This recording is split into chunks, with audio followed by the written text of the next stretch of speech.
தினம் ஒரு தேவ அதிகாரம். சாலமோனின் ஞானம். அதிகாரம் 2, இறைவசனம் 1 முதல் 24 முடிய. இறைப்பற்றில்லாதவர்கள் தவறாக கணித்து உள்ளத்தில் பின்வருமாறு சொல்லிக் கொண்டார்கள்: நம் வாழ்வு குறுகியது, துன்பம் நிறைந்தது, மனிதரின் முடிவுக்கு மாற்று மருந்து எதுவும் இல்லை, கீழுலகிலிருந்து யாரும் மீண்டதாக கேள்விப்பட்டதில்லை, தற்செயலாய் நாம் பிறந்தோம்,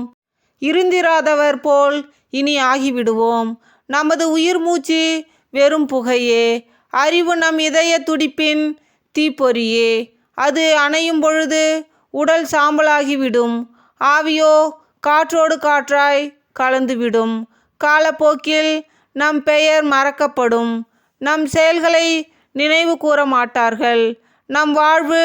முகில் போல கலைந்து போகும், கதிரவனின் ஒளிக்கதிர்களால் துரத்தப்பட்டு அதன் வெப்பத்தால் தாக்குண்ட மூடுபனி போல சிதறடிக்கப்படும், நம் வாழ்நாள் நிழல் போல கடந்து செல்கின்றது, நமது முடிவுக்கு பின் நாம் மீண்டு வருவதில்லை,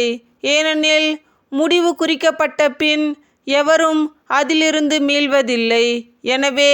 வாருங்கள், இப்போதுள்ள நல்லவற்றை தூய்ப்போம், இளமை உணர்வோடு படைப்பு பொருள்களை முழுவதும் பயன்படுத்துவோம், விலையுயர்ந்த திராட்சை மதுவிலும் நறுமண வகைகளிலும் திளைத்திருப்போம், இளவேநீர் கால மலர்களில் எதையும் விட்டு வைக்க மாட்டோம்,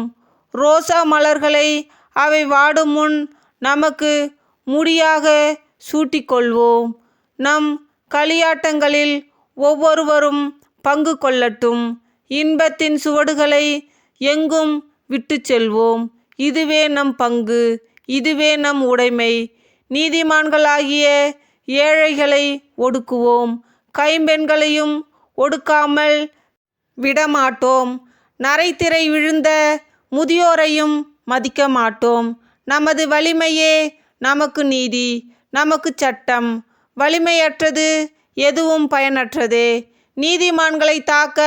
பதுங்கியிருப்போம், ஏனெனில் அவர்கள் நமக்கு தொல்லையாயிருக்கிறார்கள், நம் செயல்களை எதிர்க்கிறார்கள், திருச்சட்டத்திற்கு எதிரான பாவங்களுக்காக